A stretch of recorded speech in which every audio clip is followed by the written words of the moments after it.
we have this conversation about the Mariners' first base position going forward here in 2023 and what it will look like in 2024. There's currently some options, Lyle. So right now, how do you look at this Mariners' first base position in the 2024 season? There's 3 options, so let's lay them out. You can either stick with Ty France for the long term. He has 2 more years of club control before he hits free agency, so he'll be a free agent after the 2025 season. You could go out and acquire somebody from outside the organization, whether that be a free agent or a trade, and you could potentially move on from Ty France.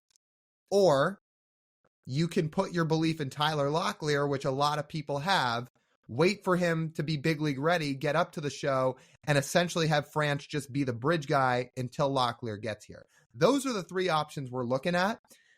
And where do I think they're leaning? Well, they could go either 3 ways. I feel like they're leaning closer to option 3 if I had to pick any of them. Really? Like you think the team is leaning that way? I think so, because I think they have a lot of loyalty toward Ty France, and I know there was trade rumors this year about would they ship him away, but something just tells me they might want to stick with him, and they're not immediately itching to go get somebody else.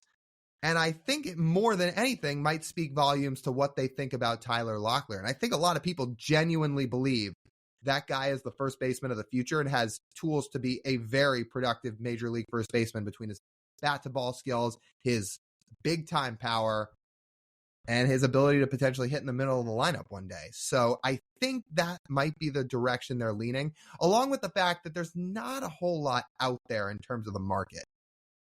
So here's what I think. If I'm thinking of what the team thinks for 2024 right now, I think the team thinks Ty France is their 2024 first baseman. I could be wrong, and they could go swing a trade for Pete Alonso in the offseason and blow all that out of the water. But as of right now, it seems their confidence looks like it's in Ty France. When I look at Ty France, the season he's having right now is replaceable. It's absolutely replaceable. If you look at it across the board, he's got a 105 WRC plus, which is 17th among first basemen. He is 20th among first basemen in FWAR.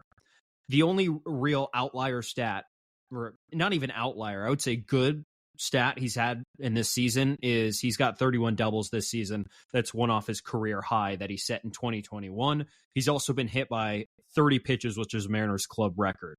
So those are the only real notables of Ty France's offensive season in 2023. He's getting on base a little bit more than he did last year, even though overall he was a better hitter last year. But his slugging numbers are so far down. 10 home runs for a first baseman who's only hitting 250. Yes, I just used average, but his OPS is also very low and his WRC plus is near average. So I think that it checks out that his average is also near league average as well. So when you combine all those together along with what Fangraphs grades as a subpar defender at first base, he's made some nice plays. I've seen people call for gold gloves for Ty France at first, and I think he's fine over there. But Fangraphs rates him via outs above average and arm strength as a net negative defender. That's replaceable. So what do I think they should do?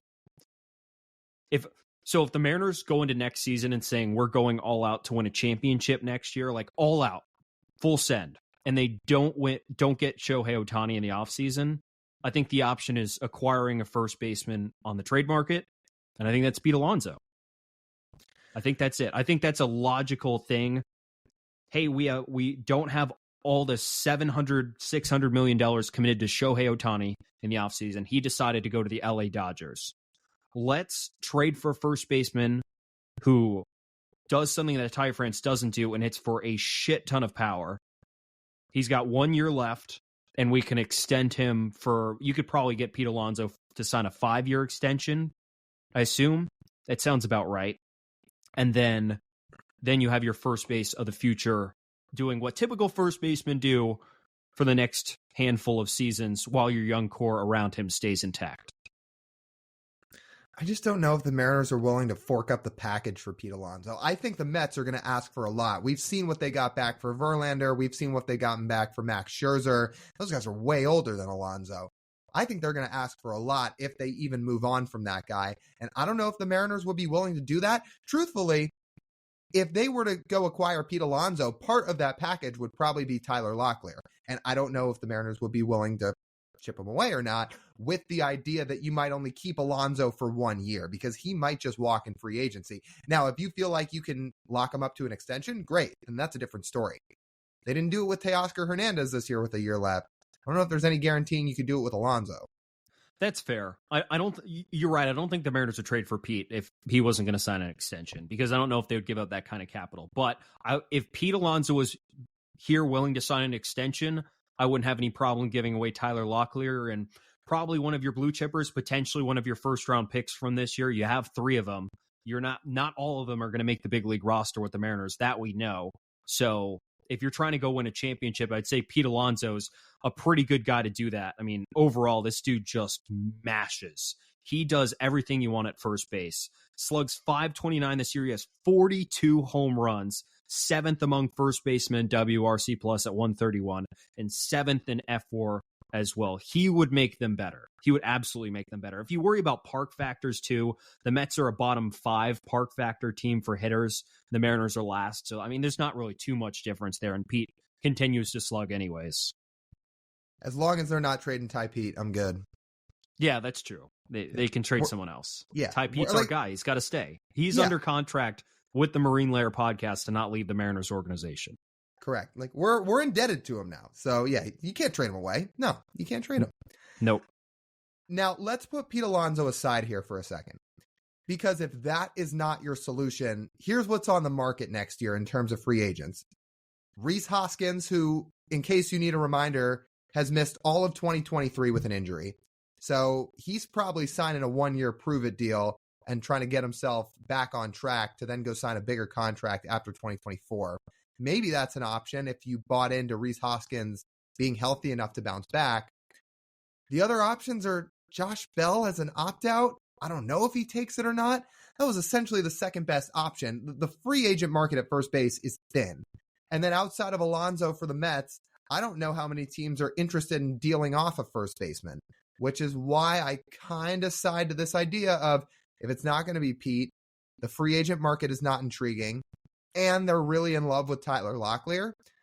There's no saying by the All-Star break of 2024 that Locklear couldn't be ready to go and take on more playing time, especially since he'll start next year in Double-A. And if you bridge France till then and then he becomes a bench bat, I think that's possible. Who's a better hitter next year in the big leagues, Ty France or Tyler Locklear?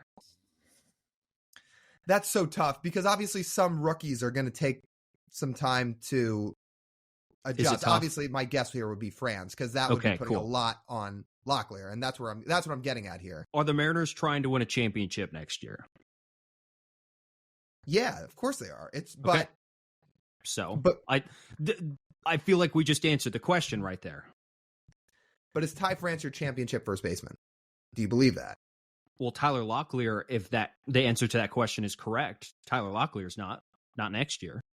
He could be in the future, but not next year because we're this segment I think is talking about next year. Unless he just totally lights the world on fire, which isn't impossible, but it's not likely. Right. It is possible. There's lots of things possible. I don't mind the idea of Rhys Hoskins at his peak. He's 80% of Pete Alonso's power output.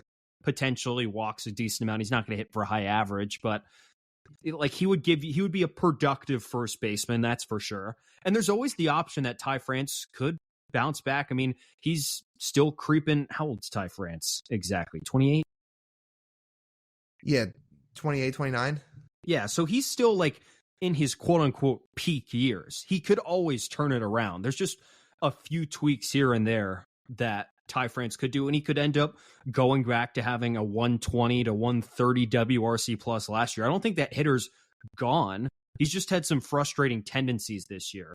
If you look at it, his quality of contact this year is a little bit better than it was last year, and his average launch angle is higher. On his average batted ball launch angle is a little bit higher. His his exit velocity is a little bit higher than it was last year. His expected slugging is a little bit higher than it was last year. Meanwhile, last year we said this is an acceptable Ty France offensive season, and this year is unacceptable. But some of his expected numbers are better than they were last year that he's having this year. He just so happens to, A, ground into a frustrating amount of double plays, and B, not have the power output that's expected to him by the expected stats. So Ty's 29. He turned 29 about 2 months ago, so he's newly 29 years old. He's got the 2 years of club control after this year, and you just outlined it. 2020, he was really good. 2021, he was really good. Both those years, he sat right around a 125 to 130 WRC plus. He was the perfect number 2 hitter. And then in 2022, before that injury in Oakland, he was lighting the world on fire. He was top 10 in the league in WRC plus. But if you want to look at 2021 Ty France, because I feel like if Ty France puts up that type of year every year, everybody's happy. When he did that year, he was the perfect number 2 hitter, where he hit a lot of doubles, made a ton of bat-to-ball contact, hit 17 to 20 homers a year, and played solid enough defense at first base. It's a really good number 2 hitter. But since that injury, he's been pretty league average. So it's just about, do the Mariners believe he can get back to what he once was? Or is this trend going to continue? And I love the new stats they have on Baseball Savant. They have batting run value, base running run value, and fielding run value. He provides average batting run value, average fielding run value, and bad base running run value, which is not surprising if you ever watched Ty France run. He's not exactly a burner, which is, I think, one of the main reasons people want him gone, honestly, is they hate watching him ground into double plays. But the thing is, when you compare that 21 season to this version of Ty France, the on-base percentage, there's a little bit of a gap there, but doubles-wise, he's in the same ballpark. Home run-wise, he's a few homers off, which leads to the difference in slugging percentage. I mean, that's kind of it right there. Not less over-the-wall power and a slightly less on-base percentage. But, overall, it's not a huge, massive gap of difference. Can we talk about that 1-4-6 put out against the Reds? I know Elly De La Cruz has the best arm maybe on planet Earth, but how does a ball ricochet off multiple players and still get thrown out? Yeah, I don't know. I know you've asked questions on the field interviews with the guys, who's the fastest guy on the team? Well, I think we know what the next question is. Do you have the stones to ask that question? Okay, so when I asked Logan Gilbert if you could take a teammate's trend or a trait of a teammate and steal it for your own game, who would it be? Logan said, I'm taking Julio's speed because he'd want to be fast. And I said, what, are you going to pinch run at some point? He's like, well, they said for something like that, I was basically dead last on the list. So what Logan's saying is he is actually slower than Ty France. The thing Logan has going for him, though, he's got long strides. He's got that reach. Ty doesn't have long strides. Yeah, not exactly. I've got an idea here for if the Mariners are going to stick with Ty France both next year and moving forward. Can they send him to Driveline this winter like they did with JP? I'm down. That sounds good. I think they should send the entire team to Driveline. Sure, but But if you're just going to pinpoint one player, Ty specifically, I think could seriously benefit from it. I think it's fair to say, right, that when they're both at their best, Ty France is a better pure hitter than JP Crawford, right? JP's having the better year. Ty's a better pure hitter. Yes.